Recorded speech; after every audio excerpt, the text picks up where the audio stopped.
A very short video on India, because the media seems to be completely wall to wall with India and its current challenges. So I thought I'd show you the actual data, as usual. So here's deaths per million people. We're showing UK, we're showing Europe. Europe is tailing out because the Eastern European countries are getting their kind of first epidemic now. They missed it in April 20. And we've got India. And you can see India is vastly lower, right, in deaths per million. But it's certainly rising now with the viral triggering there, which is based on many complex factors. We'll show the cumulative or total rolled up mortality per million people, and we'll see the United Kingdom was particularly bad at over 1800 per million, or 0.18%. Europe is somewhere in there at around 1400 per million, and India is down at a little over 100 per million.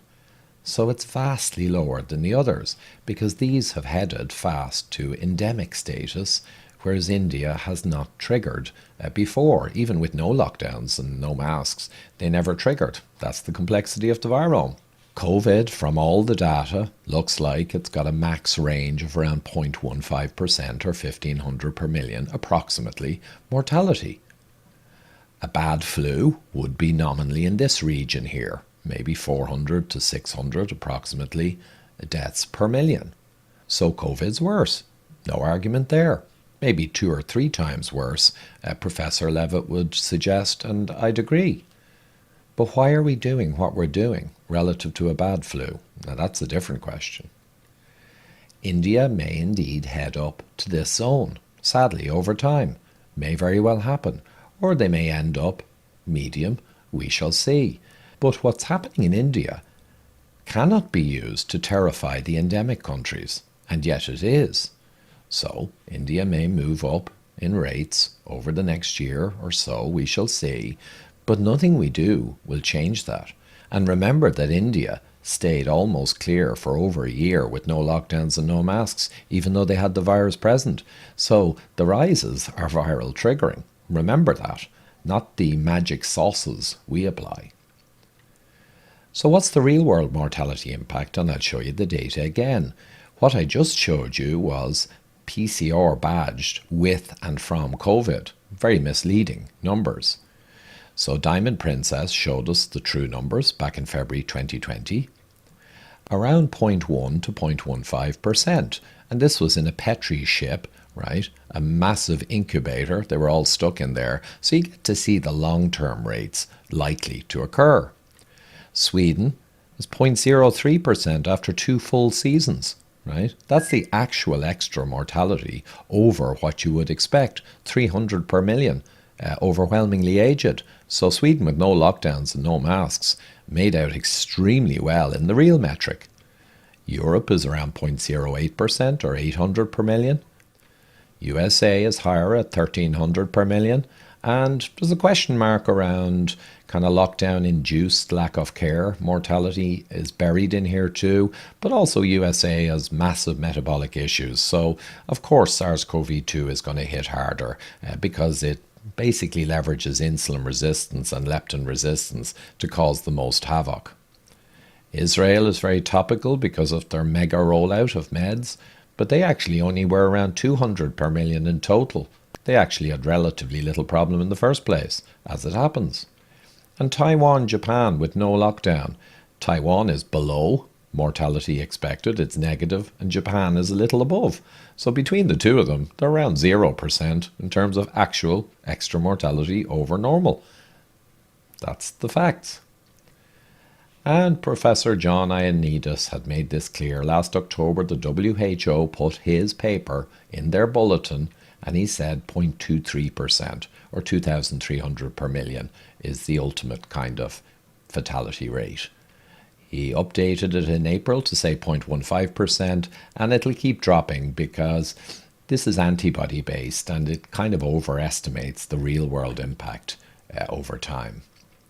And under 70 is less than 0.05% or 500 per million, which, sad and all as this is a tiny figure.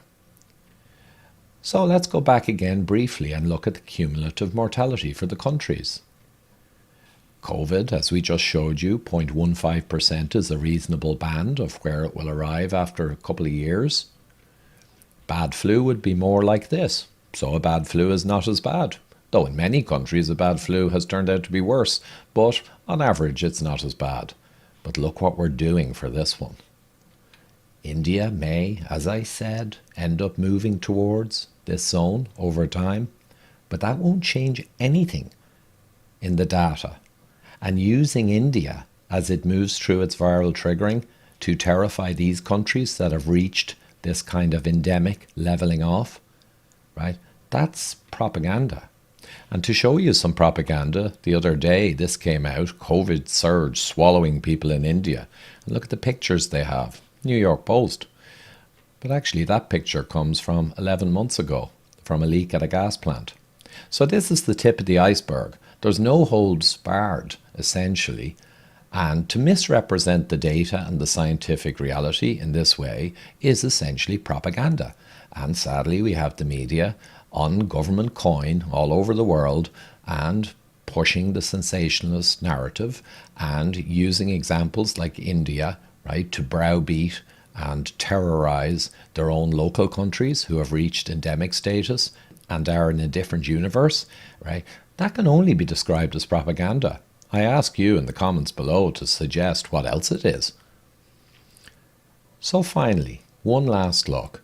Here's COVID impact, right? Around 1,500 per million is a fair shot. A bad flu season would be less, right? But not massively less, maybe 2 or 3 times less. India may move on up to join these countries, but its experience currently with the sudden rise in viral triggering can never be used to terrorize these countries who are in a completely different technical scenario.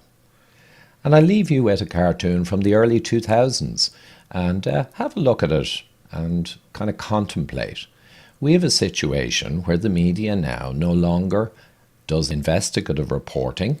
They no longer challenge the narrative like the media ought to. They are reinforcing remorselessly an existing narrative that we already know, and they are ramming it down our throats and making technical comparisons between India and the West and Europe that are absolutely 100% invalid. So we have a challenge, a big problem. And when you add the censorship into the mix, along with propaganda, you've got a pretty toxic combination. So, as I mentioned before, you can see the link. Not a bad idea to join up with Odyssey and subscribe to my channel there, because even I, the paragon of science, data and clarity, have actually had videos removed, including one with Professor Emeritus Beda Stadler, the vaccine pope of Europe, right? An industry pharma guy. But nonetheless, he didn't say the right things, so it was taken down. So, Odyssey, I'd suggest to see all the data without censorship, as and when that occurs. And thank you. Hopefully this clarified India and brings some reality, honesty, ethics, data integrity. But again, the word reality brings reality back to the party. Thank you. And just a reminder that I do need support to continue putting together all of this content. And at patreon.com/Ivor Cummins, or for PayPal, please see the description below this video or the pinned comment, and you can do a one-off or a monthly support. So I'd really appreciate that, guys, and keep me getting the science out there and countering perhaps the more biased corporate type science. Thank you.